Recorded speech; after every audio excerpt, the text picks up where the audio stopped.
to spread across China and globally. And it seems the initial spread of the CCP virus followed ties with China, as Italy, Iran, Spain are among the most affected countries. Then what's the link between China, Washington State, and Seattle, ground zero of the U.S. outbreak? According to a China expert, the Chinese Communist regime's leaders have always seen Seattle as an important nexus in its relationship with the U.S. It's the only city that all four leaders of the regime have visited, besides Washington, D.C. In the Chinese Communist Party's political efforts toward the U.S., Seattle plays a very important role. The Chinese regime's leader Deng Xiaoping visited. That was not long after the Cultural Revolution, and Deng was on his first ice-breaking visit to the U.S. And in 1993, Jiang Zemin visited the U.S. for the first time and attended APEC's meeting. One of the arguments, the central arguments behind doing this with China was, we think capitalism will change them. Communist Party. Now you have a rich Chinese Communist Party that has tightened its grip on the country and has actually started going around the world trying to export their authoritarian model. They literally go around telling countries democracy cannot solve problems. Our system is so much better at solving problems. We can move quicker. We don't have to have a town hall meeting before we do everything. We can have strategic missile fired from an F-22 that hit the balloon. Its giant surveillance bay, the size of 3 buses, detaching, then plummeting into the ocean, at least 60,000 feet below. This image showing the fighter jet. It eventually reached an altitude of about 58,000 feet as it tracked the balloon and fired. A U.S. senior official saying they had been multiple U.S. Navy and Coast Guard ships searching and securing a massive perimeter. Navy divers are working to retrieve every piece they can. Pentagon officials say the debris field stretches across 7 miles in shallow water. What the U.S. Navy is looking for, what the Coast Guard is looking for, is where is that payload? Where is the metal part? And so we've conveyed this directly to the PRC at multiple levels. A senior U.S. official insisting the balloon's path was purposeful. This resident spotting it Saturday morning.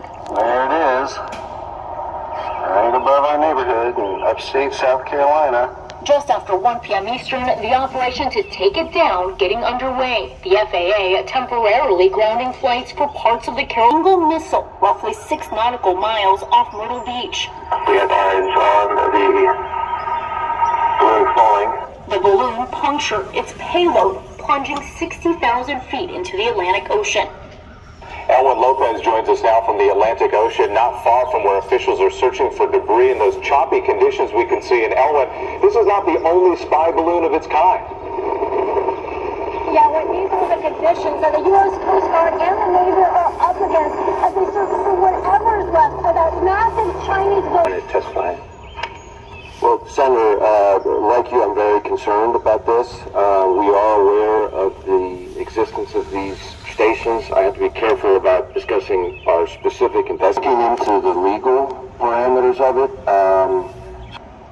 Or to the extent that the remedies might be some part of the Justice Department outside the FBI, that could also be a possibility. And then maybe a State Department dimensions of this that we're looking into. So when you was shot down, and that there does not appear to be collateral damage, and that they do expect to recover this object, whatever it was, because again, this is different from perhaps the first 3 that we saw. Chuck Schumer today, the Senate Majority Leader, saying that he received a briefing from Jake Sullivan overnight, who said that these are all different objects than the first one, that Chinese surveillance balloon that spanned the size of 2 to 3 buses big. These are all appearing different in shape and size. We don't know yet if this has anything to do with the Chinese government or whether it is something else. There are just a lot of things that we still don't know yet, but it's very clear that U.S. officials in defense and intelligence are zeroing in on these objects and trying to detect them at a much quicker pace. So that's all we know right now. We'll bring you more as we have it.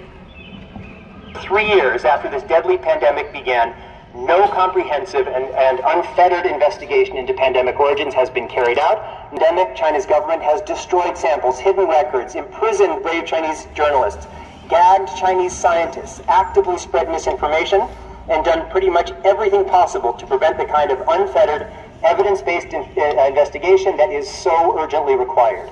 Every person on Earth must demand accountability from China.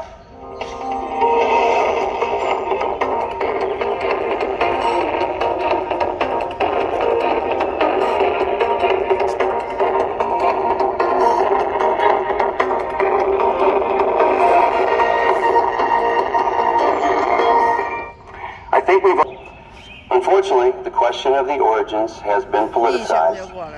That's no secret. It has driven most people to their corners rather than driving apolitical scientific debate or discussion.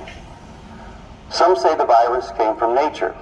That, according to recent papers discussed in the New York Times, the science is dispositive. Some say it's too unique, too primed for human transmission, that there's too much circumstantial evidence that points to COVID-19 coming from a lab. As well, in 3 years, there's been no track found to prove that COVID-19 evolved naturally from an animal or a mammal or a tick to become that for sure. We don't have a smoking gun.